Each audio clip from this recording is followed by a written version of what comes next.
Hello sa ating mga senior citizens, it's me Angel. Welcome sa aking YouTube channel. Sasagutin natin tong comment ni Ma'am Marivic.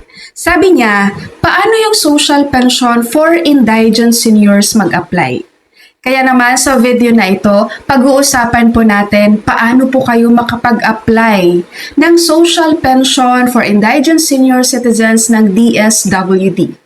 Pero bago yan, mga ma'am and sir, take note lang po ha, hindi po porket nakapag-apply na kayo ng social pension for indigent senior citizens ay agad-agad kayong makakasama sa payout. So sa video na to, malalaman nyo po later, malalaman nyo mamaya, bakit hindi agad kayo makakasama sa payout kahit kayo ay pasado na sa pagiging indigent senior citizens na pasok sa social pension ng DSWD.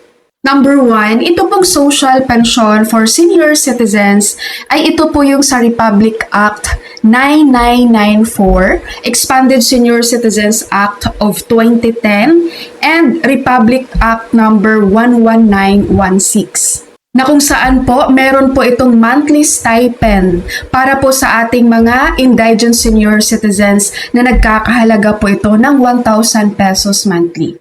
Ito pong social pension na ito ay implemented po ito nationwide, no, sa buong Pilipinas. Pagdating naman po sa payout schedule, nakadepende na po ito sa lugar nyo. May mga lugar po na ang kanilang payout ay quarterly. So, ibig sabihin ng quarterly, every 3 months, na kung saan yan po ay 3,000 pesos. May ibang lugar naman na per semester. Ibig sabihin every 6 months na nagkakahalaga po yan ng 6,000 pesos.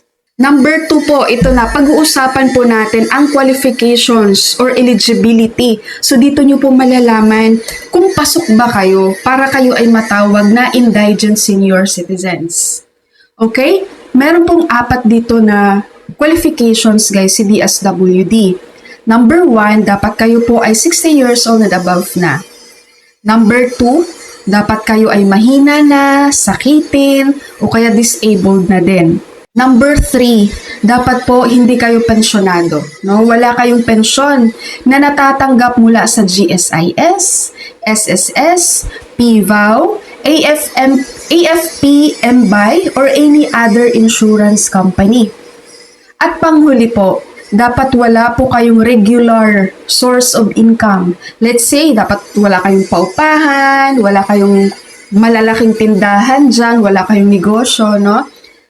At wala kayong nare-receive na regular financial assistance mula sa inyong family or sa inyong relatives. So dapat pasok ka sa 4 na to guys. Kung pasok ka sa 4 na yan, mag-apply ka ng social pension for indigent senior citizens. Number 3, paano po mag-apply? Unang-una po, pumunta po kayo sa OSCA office. Meron po kayong form na i-fill out doon. Or kaya naman sa MSWDO, Municipal Social Welfare and Development Office. Pag na-fill out nyo na po yung form, isasubmit nyo na po ito sa OSCA o kaya sa MSWDO. Kalakip nito guys ang inyong 1x1 ID picture, birth certificate, OSCA ID or any government ID. And then, i-interview po kayo niyan ha, at magkakaroon po ng validation niyan si DSWD kung pasok ba kayo sa qualification for indigent senior citizens. Again po, ang mag-validate po ng records nyo at ang mag-approve kung kayo pasok sa social pension ng indigent ay ang DSWD.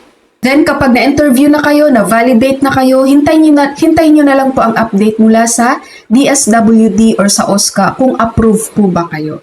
Number 4, makakatanggap ba agad kayo ng payout kapag kayo ay na-approve po sa DSWD Social Pension for Indigent?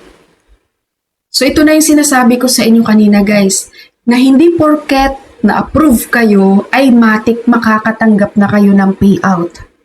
Bakit? Dahil ang dami pong mga senior citizens na pasok po, validated na ng DSWD, kumbaga pasok na sila para sila ay qualified na makatanggap ng social pension for indigent senior citizens.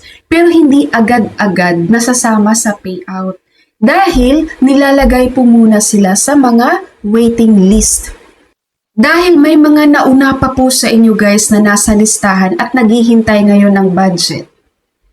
Imagine po, currently over 1 million po ang ating mga senior citizens na nasa waiting list po ng DSWD Social Pension for Indigent Senior Citizens. Pag sinasabi po natin nasa waiting list guys, validated na yung mga yan. Kumbaga, pasok na sila sa pagiging indigent senior citizens. Yun nga lang, wala pang budget. Kaya nasa waiting list, nag-aantay lang. Maliban na lang talaga kung dyan sa area nyo, sa lugar nyo guys, ay meron pang slot para makapasok kayo agad doon sa payout. Pero mostly talaga guys, sa ating mga senior citizens dyan na validated na ng DSWD, nakakalungkot man, pero marami pong lugar na nakakapasok lang, umuusad lang yung mga senior citizens na nasa waiting list kapag doon sa current na listahan, sa existing na listahan, meron doong senior citizens na mawala, matanggal dahil pensyonado, o kaya matanggal dahil patay na, no? Doon lang nakaka-move yung mga senior citizens natin na nasa waiting list naghihintay ng slots. Alright po senior citizens, ganun po kung paano kayo makapag-apply ng social pension ng DSWD para sa ating mga indigent senior citizens na nagkakahalaga ng 1,000 pesos monthly. Alright, so that's all for my video for today. Thank you so much for watching everyone. God bless you all.